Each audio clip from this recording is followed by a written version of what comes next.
श्री गुरुवे नमः।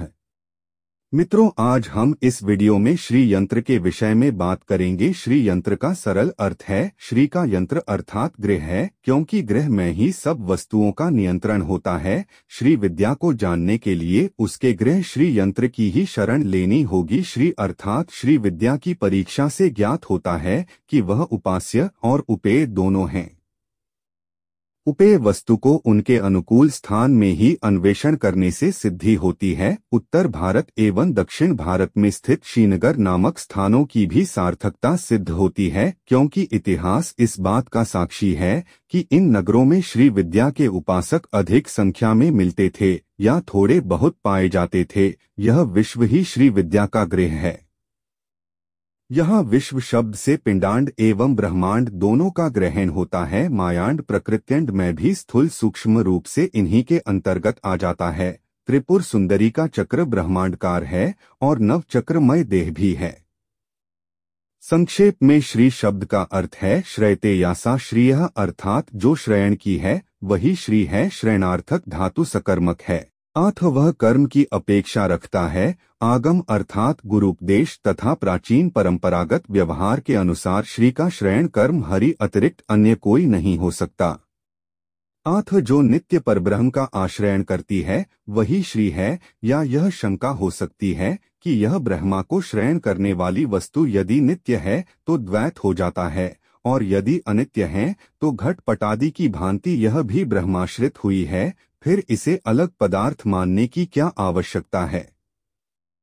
इसका उत्तर यह है कि जिस प्रकार प्रकाश या उष्णता अग्नि से अभिन्न है और उसके बिना नहीं ठहर सकता, उसी प्रकार ब्रह्मा से उसकी शक्ति श्री भी अभिन्न है और उससे कभी अलग नहीं हो सकती। इसलिए आगम कहते हैं न शिवेन विना देवी न देव्या च विना शिवः। श्री के ही कारण ब्रह्मा को अनंत शक्ति अथवा सृष्टि स्थित और पालन करने वाला कहते हैं। यह महाशक्ति पहले के समय प्रकाश में ब्रह्मा रूप होकर रहती है। इस अवस्था में शक्ति को पृथक विवेक नहीं रहता, अनावृत आकाशस्थ प्रकाश की भांति ब्रह्मा में लीन हुई रहती है। तब इसका महाबिंदु रूप या परब्रह्म परमात्म रूप से वर्णन करते हैं। इसी कारण पल्ले कौल में अनंत शक्ति ब्रह्मा के अविनाशी होने के कारण सदा वर्तमान रहने पर भी सृष्टि नहीं होती, क्योंकि ब्रह्मा को अनंत शक्ति देने वाली इस महाशक्ति के उस काल में तल्लीन हो जाने के कारण ब्रह्मा अशक्त हो जाता है।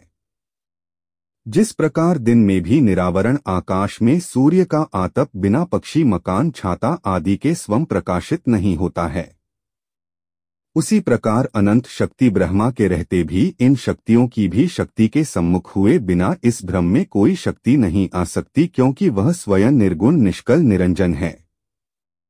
तंत्र शास्त्र में श्रीयंत्र का पूजन बाह्य और आभ्यंतर से दो प्रकार का बताया गया है। बाह्य पूजा के क्रम में पहले पीठादि के ऊपर श्री यंत्र को लेखन विधि के अनुसार लिखना होता है, परंतु इसके लिखने के पूर्व साधक को योग्य गुरु से दीक्षा लेकर शुभ मुहूर्त में उपासना करना आवश्यक होता है, अन्यथा इससे फल मिलना तो दूर रहा, उल्टे अनिष्ट होने की भी संभावना रहती है। यंत्र को लिखने के बाद गुरु की बताई भी ठीक से षोडान्यास आदि करके श्री चक्रन्यास आदि तथा भूशुद्धि आदि से अपना शरीर शुद्ध देवी देवताओं का आवरण पूजन किया जाता है। इसके बाद गुरु पादुका पूजन करना आवश्यक है। मनस शरीर यानी मनोमय शरीर का विकास साधना के द्वारा किया जाता है। यह 21 वर्ष के बाद विकसित हो सकता है। इसे विकसित होने सरतीन्द्रिय शक्ति आ जाती है, जैसे सम्मोहन, दुर्संरेक्षण, दसरों का मन पढ़ लेना, शरीर से बाहर निकलकर यात्रा करना, अपने को शरीर से अलग करना, वनस्पतियों के गुण पता लगना, उपयोग करना आदि। चरक और सुश्रुत ने इसी सिद्धि से शरीर के बारीक से बारीक अंगों का भी वर्णन किया था। सुषुम्ना नाड़ी, कुंडलिनी और षट चक्रों को विज्ञान अभी भी नहीं खोज पाया। इन विचार तर्कों का प्रभाव पदार्थ पर भी पड़ता है। संकल्प से वस्तु हिलाई व तोड़ी जा सकती है। विज्ञान ने भी इसके कई प्रयोग किए हैं। योग की समस्त सिद्धियां जो पांतजल योग दर्शन में दी गई है, वे इसी शरीर के विकसित होने से आ जाती है। कुंडलिनी भी इसी शरीर की घटना है। जादू चमत्कार इसी का विकास है और इसका केंद्र है अनाहत चक्र। जब अनाहत जागृत होता है तो ये सिद्धियां आ जाती हैं। इसके जागृत होने से काल व स्थान की दूरी मिट जाती है। वह बिना मन इंद्रियों के सीधा मन से देख व सुन सकता है। कल्पना इसकी संकल्प संभावनाएं है, ऐसा व्यक्ति शाप दे सकता है।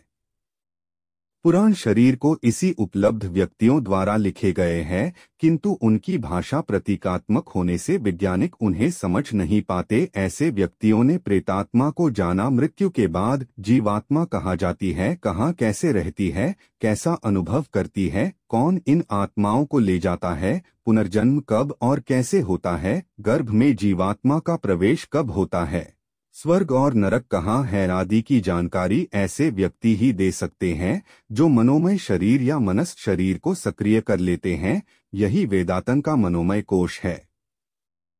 शाबर व डामर मंत्रों का सत्य शाबर मंत्र तंत्र का सरलीकरण है। इसके प्रवर्तक भगवान शंकर है, जिन्होंने सिद्ध साधकों को इसका उपदेश दिया है। वे तंत्र मार्ग के साधक रहे हैं। शास्त्र के समांतर शास्त्र की पद्धति भी चलती है। इसे शास्त्र के बराबर मान्यता नहीं मिलती, किंतु उपयोगिता की दृष्टि में इसमें कोई कमी होती नहीं है। यही बात तंत्र विज्ञान में भी है।